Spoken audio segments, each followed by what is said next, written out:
Central African time. Welcome back. You're still tuned in to News and Views with me, Salalo Makwidire. And we'll be turning our attention now to a developing story right now. I think it's the biggest in the world. Nepal, they're facing a devastating humanitarian crisis after catastrophic flash floods and landslides struck the country's border with Tibet. There's at least 4 South Africans who are among hundreds of tourists and other people still missing. And the death toll from what we've gathered not so long ago is above 60 at this current moment.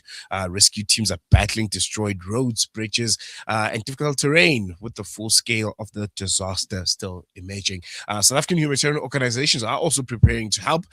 Gift of the Givers has placed search and rescue teams on the ground, and our good friends at Imdaad Foundation, they are also working with their ground partners in Nepal to try and assist where they can. And we'll be getting a sense on the situation on the ground. How difficult is it for the search for survivors, and what kind of assistance is actually being required by affected communities? And joining us from Nepal's Mufti Farooq, the ground partner of the Imdaad Foundation. Mufti, jazakallah so much for joining us. Really appreciate you giving us your time. Assalamu alaikum. Walaikum assalam wa rahmatullahi wa barakatuh. I want to jump right into it. We're seeing very, very devastating visuals and images coming out of Nepal. Can you give us a sense of what the situation on the ground actually looks like? What are you seeing and what are you hearing from those that are affected? Well, brother, actually in Nepal yesterday, it was a very bad condition started and a very bad situation. Actually, most of the things in the news, the people seeing it from YouTube and from the other way. But our one brother is there in the ground. We far from there, where we live in Nepal, about 350 kilometers away from there. But there's my one brother. He runs his madrasa there, and when I spoke to him, he said the very, very bad condition there, and actually the whole area where he was living, it washed away, nothing left. A lot of people is washed away, and not only one village. There's many villages. We can say like more than 40, 50 villages. There's a people living. Some villages 30, 40. Some villages the 100 people. So nothing left. And there's one market. It's called the Tirshuli Bazaar. That market is nearby the Tibetan Chinese border, and most of the goods comes from there. Today, when I spoke to them, they said about 500 the big trucks. Those bring the goods from the China and that side. So that whole 500 trucks and that is missing. And not only that, there's other the houses, that there's the cars, there's the people completely washed away. And if you're gonna see the photos, and before yesterday, it was so much alive and green, everything. After the floods, everything washed away, nothing left. So the condition is very bad. When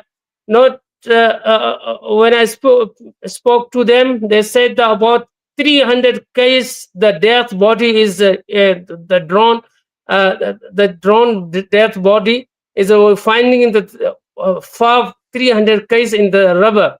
And unfortunately to say, how we know like when the fish die in the rubber or in the water, the death body is just laying like that.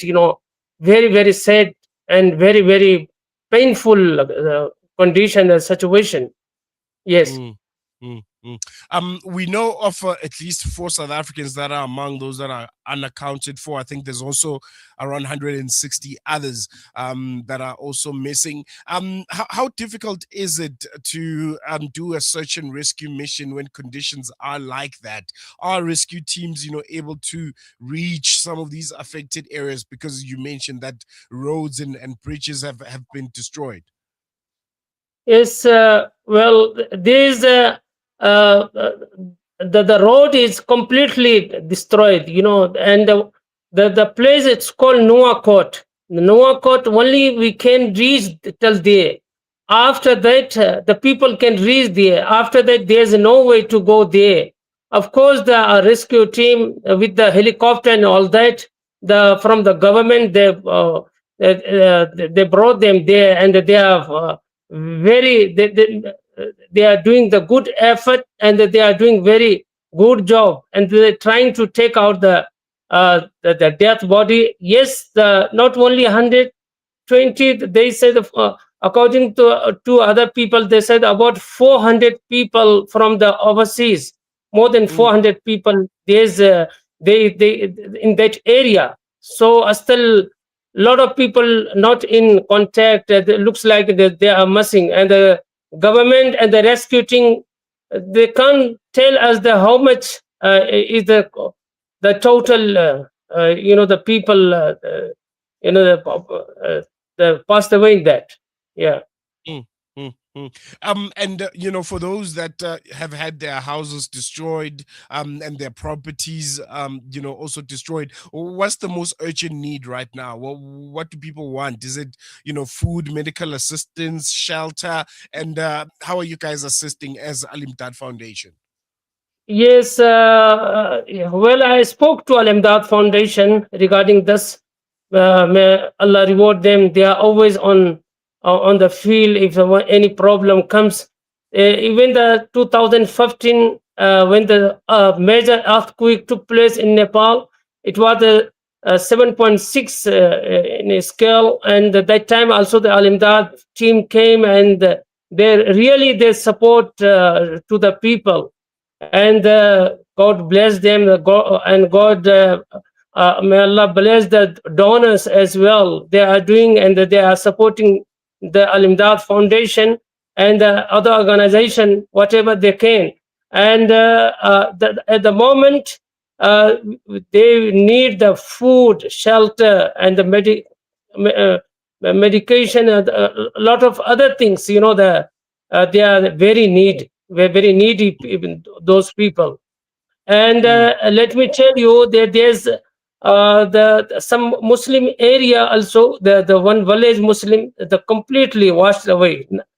Very few family left, and the others all gone. There's one our madrasa, our people madrasa, that is also completely washed away. One masjid also is the affected. Then the other people, the lot of houses, lot of things is completely washed away. Yes. mm.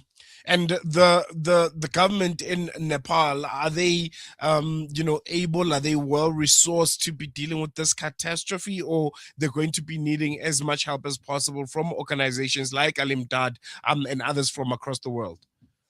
Of course, they are looking for that. They announce even that anyhow the people can, the organization from the overseas and from the local people can help to the people, to the disaster, to the needy people, because that's everywhere. We can't give you the situation is the very painful.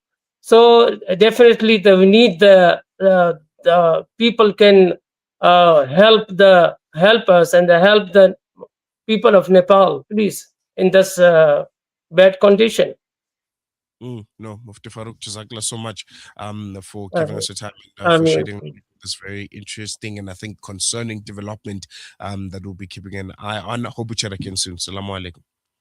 Walaikum salam wa rahmatullahi wa barakatuh. Jazakumullah. Shukran to you too. I mean, and with that, we'll take a quick break. News and views will be back with you after this.